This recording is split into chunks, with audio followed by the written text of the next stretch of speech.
In the name of Allah, the most beneficent, the most merciful.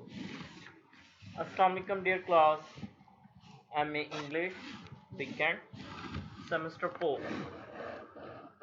I'm your course instructor, I'm Farhan, and today, in course title Discourse Analysis, we are going to study really an important topic, Fairclough model of CDA, means critical discourse analysis. So, my dear students, in this lecture, a number of important topics are going to be discussed. So, before passing towards the lecture, definitely I would like to have a request. Please keep concentration on all the slides and not only just look at the slides but listen the whole audio carefully so you might have clear concept about the model of critical discourse analysis presented by Fairclough, a little bit background knowledge of critical discourse analysis. So a number of things are going to be discussed over here. So my dear students, let's move towards the formal slides. So here we are. Though the topics are in a great number, means they have majority over here, but some of the major points have been discussed on your slide of lecture contents. So here we are going to discuss background of the CDA, means critical discourse analysis. What is critical discourse analysis according to Fairclough, and some of the important questions about CDA. Then Fairclough presents his model of critical discourse analysis. What is text and CDA according to that model? What is discursive practice and CDA according to Fairclough's model? And the social practice and CDA in Fairclough's model. So these things would be discussed over here in this lecture, and at the end references would be given to you people. So this lecture is very important one. So my dear students, please give your concentration towards all the slides and listen the whole audio lecture quite carefully. That would be effective for your upcoming exams. And let me tell you one thing, that this lecture is too much important regarding your upcoming final exams. So it's up to you. Give your 100% towards this lecture. So let's talk about a little bit about the background of critical discourse analysis. My dear students, when we come to know about critical discourse analysis, we have its emergence from critical linguistics. Means firstly it was called critical linguistics, and it was developed at the University of East Anglia in the 1970s. So 1970s, 1960s, that's the era when this linguistics and further forms of linguistics were introduced by different grammarians, by different linguists as well, like Noam Chomsky. So all these things like your Searle and all those concepts which you have already studied regarding your linguistics, discourse, these were introduced in 1970s, 60s, etc. So firstly, critical discourse analysis was a critical linguistics. It was developed in 1970s. So key theorists like Norman Fairclough, Ruth Wodak, and Teen Van Dijak, but many others, bringing together many approaches. So when these great linguists came under an umbrella, they got together, they joined together and they discuss different approaches related to language. So, among those approaches, one of them is your critical discourse analysis. So, they share a common view of language as a means of social construction. Language both shapes and is shaped by society. So, not only the language of people was discussed, but language formed by the society. That was also the you can say the subject matter of those linguists in 1970s when they were joining together, when they were talking together like Fairclough, Rothbardek, and Van Dijak. So, my dear students, let's move towards the next slide. So, what is CDA according to Van Dijak? He's of the view that critical discourse analysis, and he gave his view in 1998. Critical discourse analysis is a field that is concerned with studying and analyzing written and spoken text. Whenever we talk about discourse analysis, we come to know about its two forms. One is written and the other one is spoken text. To reveal the discursive sources of power, dominance, inequality, and bias. So, what is discursive sources? Discursive sources means the practices in society, the language practices. It examines how these discursive sources are maintained and reproduced within specific social, political, and historical contexts. When we talk about the historical, political, and social specific contexts, means situations where language is used as a sign of power, as a sign of liberty, as a sign of freedom. So, what is this? This is, you can say, your discursive source, your social practice of language. So, this is the subject matter of your discourse analysis, and it was said by Van Dijak as the subject matter of critical discourse analysis. That was all about the critical discourse analysis according to that great linguist.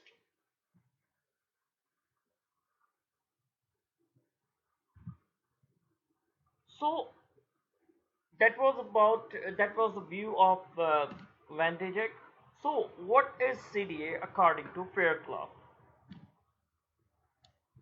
Fairclough defines in 1993 that CDA as discourse analysis which aims to explore often opaque relationships of causality and determination between discursive practices means opaque relationships, not a very clear one, but casual and determined.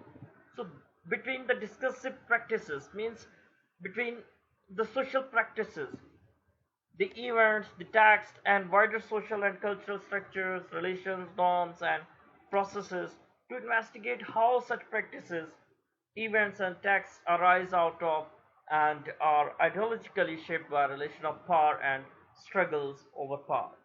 So this is what language is the source of power. So when these discursive practices are studied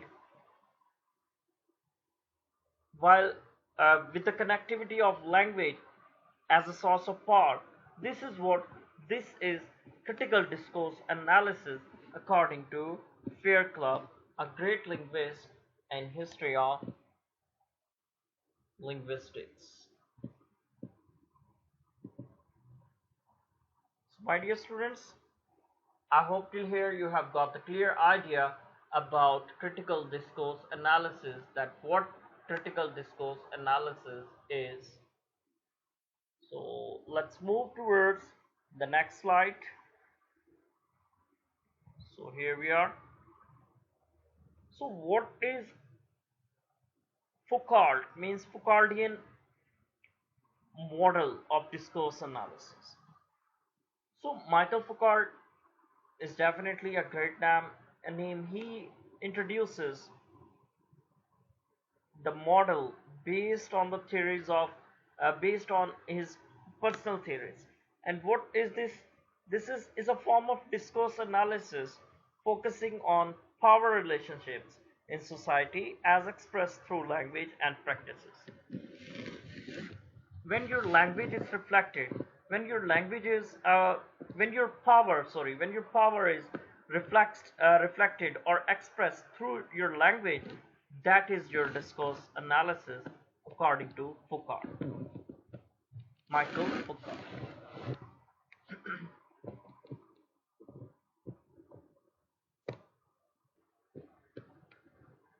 So my dear students, let's move towards the next slide. So here we are. There are some of the certain questions regarding CDA according to Foucault. So these questions are very important. Means what is CDA? So related to these questions presented by Foucault are: who is doing what to whom? An interesting question. So who is doing what to whom means the subject and the object both are related to your language. Whose interest the text is serving? Here we can talk about the language of politicians. So when the text is serving their interest, this is the subject matter of CDA. How is the reader, listener, viewer positioned? Means what is the value of reader, listener and viewer in that language, in that discourse? Who or what is included or excluded? Definitely, which are the major components, the elements of that discourse? What power relationships are in play? What ideology is at work? Means what ideology is represented or presented through your discourse? That is very important in CDA. These questions definitely uh, put forward the actual CDA, the actual critical discourse analysis suggested by Michael Foucault.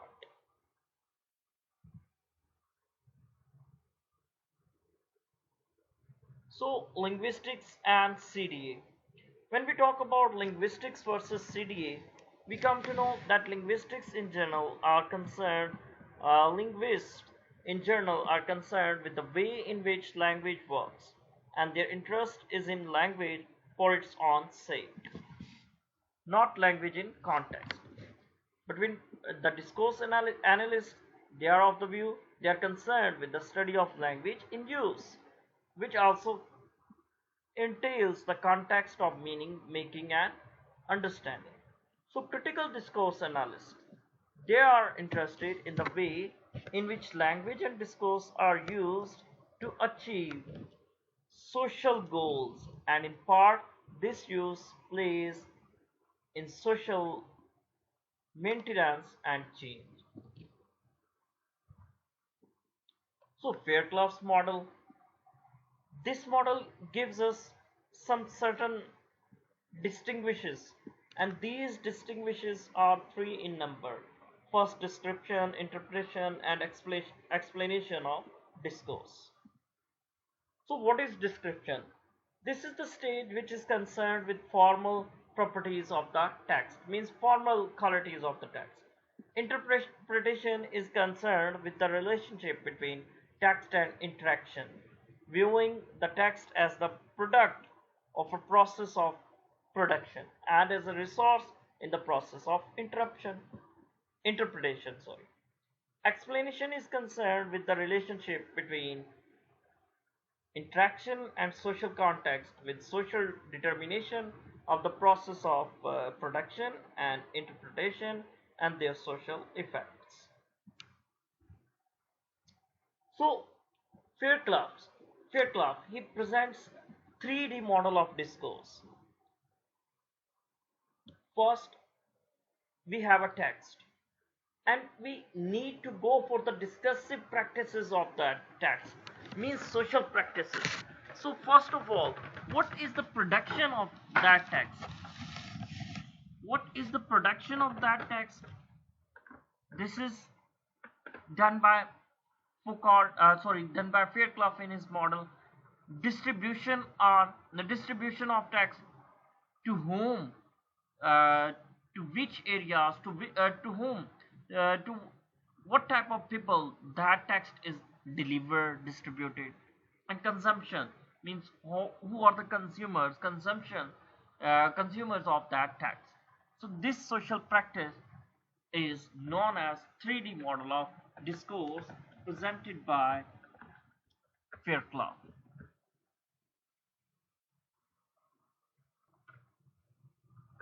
So my dear students, let's move towards the next slide. So here we are. When we talk about the text, what is text? This dimension involves the analysis of the language of text and includes features such as lexis, grammar, cohesion. So these all things are related to your text. So what is discursive practice? This refers to the process of text production, distribution and consumption in society. Looking at discourse in this way means paying attention to intertextuality, which links a text to other texts. Intertextuality means a link of a text to another text and to its context, and interdiscursivity. When texts are made up of heterogeneous elements or various discourse types, such as a mix of formal and informal language in newspaper articles. Definitely you have an example of such type of languages when you have some formal words and informal words are also there in newspaper articles. So what is social practice? This dimension deals with what is the role of social practice according to Fairclough. This dimension deals with issues important for social analysis, power relations, and ideological struggles that discourse produce, challenge, or transform in some way. So, an unusual community is discussed as the discursive practice over here. You can have a look at this slide, you can read it of your own, and this is the example of your discursive practices presented by Fairclough. So social practice, when we talk about social practice, further he discusses are the Amish typical American people. Why? In your opinion, who wrote the text? An Amish or a non-Amish person? Try to justify your answer. What do you think of the Amish after reading the text? Would you like to be an Amish? So these type of questions are there in your social practices related to your discourse.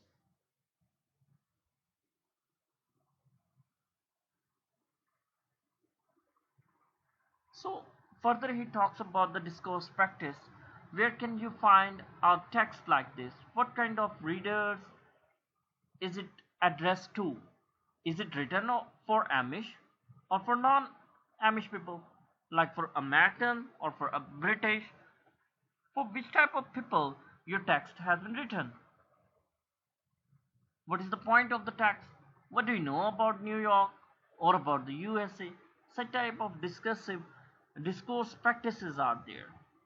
So these are the examples of your discursive practices. So textual practice, it talks about the linking words and living near New York or linking words. So these are the examples. You can have a look at them. So my dear students, that was all about today's lecture. In this lecture, we have talked about the discursive practices. What is the model of 3D model of Fairclough? We have talked about CDA according to Van Dijk. We have talked about CDA, the background. We have talked about the Michael Foucault and his model. So when we talk about the conclusion, we come to know that this brief analytical model shows that CDA tools can be used to take an in-depth look at the language. CDA exposes the underlying ideologies, objectives, and personal interests described in print media and in electronic media as well. It demonstrates that how writers and speakers manipulate language and use it for their own purposes. So mixing of their words, their language. So this is all about your CDA, critical discourse analysis. So my dear students, that was today's lecture. I hope you have got the clear idea. Thank you so much for listening this. These are the references only www.slideshare.com. You can have all great stuff from there. So your exams, this lecture is very important related to your final term exam. So give your utmost present attention towards this lecture. Thank you so much for listening this lecture. Have a blessed time.